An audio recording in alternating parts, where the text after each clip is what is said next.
नमस्कार, मैं डॉक्टर पल्लवी अग्रवाल, भोपाल से infertility consultant and laparoscopic surgeon. आज मैं बात करने वाली हूँ ट्यूबल ब्लॉकेज के बारे में कि ट्यूब अगर ब्लॉक है तो हम क्या करें। सबसे पहले कि ट्यूब अगर ब्लॉकेज है तो इसका अर्थ सिर्फ प्रेगनेंसी ठहरने से संबंधित है।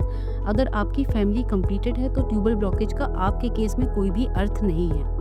और सामान्यतः हमें पता भी ऐसे ही चलता है कि आप प्रेगनेंसी के लिए ट्राई कर रहे हैं, प्रेगनेंसी हुई नहीं और फिर टेस्ट कराया जो कि एचएसजी हो सकता है और उसमें पता चला कि ट्यूब में ब्लॉकेज है। जब भी ट्यूब में ब्लॉकेज होता है और आप प्रेगनेंसी ट्राई कर रहे हैं तो सबसे पहली चीज़ हमें होती है कि हम उस ट्यूब को खोलने की कोशिश करें। 3 तरह के ऑपरेशन होते हैं और सारे दूरबीन द्वारा ही होते हैं, पेट खोलकर नहीं होते। पहला ऑपरेशन होता है कैन्युलेशन, जिसमें कि पतली सी एक ट्यूब डालकर ट्यूब खोलने की कोशिश की जाती है। दूसरा होता है एडहेसिवलिसिस कि ट्यूब के आसपास जो चिपकाहट है उसको कैंची से काट के और ठीक किया जाएगा।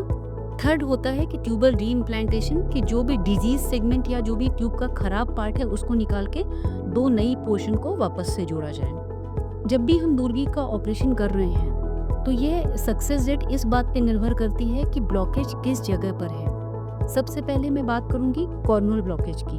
कॉर्नुअल ब्लॉकेज जिसका अर्थ होता है कि ट्यूब जहां यूट्रस से कनेक्ट होती है वहां पर ब्लॉकेज है और इसका कारण होता है सामान्यतः कॉर्नुअल स्पाज्म। इसकी सक्सेस रेट बहुत अच्छी होती है, 70 to 80% के आसपास इसमें सक्सेस रेट देखने के लिए मिलती है और इसमें हमें कॉर्नुअल कैन्युलेशन यानी वही पतली ट्यूब डाल के ट्यूब को ओपन करना होता है। सेकेंड होता है मिड ट्यूबल ब्लॉकेज कि ट्यूब के बीच में कहीं ब्लॉकेज है, डाई उससे आगे नहीं जा रही है। ये होता है कि अगर कुछ स्कारिंग हुई है, कुछ इन्फेक्शन हुआ है तो इसमें सक्सेस रेट बहुत अच्छी नहीं होती है और इसमें पहले के समय में ट्यूबल रीइम्प्लांटेशन सर्जरी की जाती थी जिसमें डिजीज सेगमेंट निकाल के नई ट्यूब को जोड़ा जाता था। आज के समय में बहुत ज़्यादा लोग नहीं करते हैं इसको।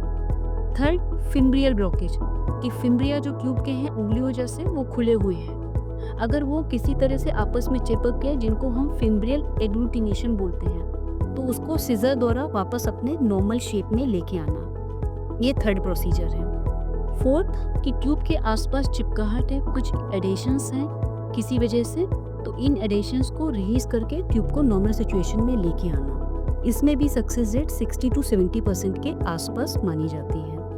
फिफ्थ और सबसे लास्ट होता है मल्टीपल लेवल ब्लॉकेज की ट्यूब में 2 या 3 जगह ब्लॉकेज है। इसकी सक्सेस रेट बहुत अच्छी नहीं मानी जाती, यूजुअली हम इसमें कॉज ढूंढते हैं और अगर ट्यूब में कई बार पानी भरा हुआ दिखाई दे रहा है हमें लेप्रोस्कोपी में तो फिर हम ट्यूब ओपनिंग का ऑप्शन भी कई बार पेशेंट्स को नहीं देते हैं। जब भी ट्यूबल ओपनिंग सर्जरी हुई है और ट्यूब ओपन हो गई है तो सामान्यतः उसमें से आधे से ज़्यादा लोगों को प्रेगनेंसी नेक्स्ट 6 महीने से 1 साल में कंसीव हो जाती है। अगर आपको प्रेगनेंसी कंसीव नहीं हो रही है तो हम नेक्स्ट ऑप्शन आईयूआई पर जा सकते हैं कि जो कि बंद ट्यूब में हम नहीं कर सकते। लास्ट में मैं बताना चाहूँगी कि किस कारणों की वजह से ट्यूब ब्लॉक होती है। तो इसमें सबसे पहला कॉमन रीज़न है इन्फेक्शंस। इसमें मोस्ट कॉमन इन्फेक्शंस है क्लेमाइडिया इन्फेक्शन या फिर सेक्सुअली ट्रांसमिटेड डिजीजेस। सेकेंड, अगर आपने कोई डीएनसी कराई और उस दौरान कुछ इन्फेक्शन हुआ हॉस्पिटल एक्वायर्ड तो उसकी वजह से ब्लॉकेज हो सकता है। एंड थर्ड, टीबी का इन्फेक्शन जो कि दूरबीन के ऑपरेशन के दौरान जरूर से देखा जाएगा और इसकी जांचें भी भेजी जाएंगी और अगर ये इन्फेक्शन पाया जाता है तो इसका इलाज भी किया जाएगा। सेकेंड रीज़न है कि एंडोमेट्रियोसिस आपको हो और एंडोमेट्रियोसिस में जो चिपकाहट डेवलप होती है उसकी वजह से ट्यूब ब्लॉकेज हो गया हो। वापस ये लेप्रोस्कोपिक डायग्नोसिस है। थर्ड कि आपका पहले कोई सर्जरी हुआ हो जो कि ट्यूब के आसपास हुआ हो, जैसे कि अंडेदानी से गठान निकाली गई हो, प्रीवियस कोई ट्यूब में एक्टोपिक हुई हो या फिर पहले कोई डिलीवरी वाला ही ऑपरेशन हुआ। अगर ऐसा हुआ है तो ये भी अपने आप में ट्यूब ब्लॉकेज कर सकते हैं। एंड लास्ट, कोई ऐसा तब ट्यूमर या गठान जो कि ट्यूब को प्रेस कर रही हो जिसकी वजह से ट्यूब प्रॉपर ओपन नहीं हो पा रही हो, जैसे कि फाइब्रोइड यूट्रस। कई बार कुछ लोगों में सिंगल ट्यूबल ब्लॉकेज भी देखने के लिए मिलता है कि एक ट्यूब ब्लॉक है, एक ट्यूब ओपन है। तो ऐसे केसेस में हम बोलते हैं कि आप 6 से 8 महीने ट्राई कर लो, अगर प्रेगनेंसी नहीं होगी तो फिर हम दूरबीन की ऑपरेशन के लिए आगे बढ़ेंगे। अगर आपको भी ट्यूबल ब्लॉकेज हुआ है तो घबराएं नहीं, आज ही अपने फर्टिलिटी एक्सपर्ट से संपर्क करें। Thank you.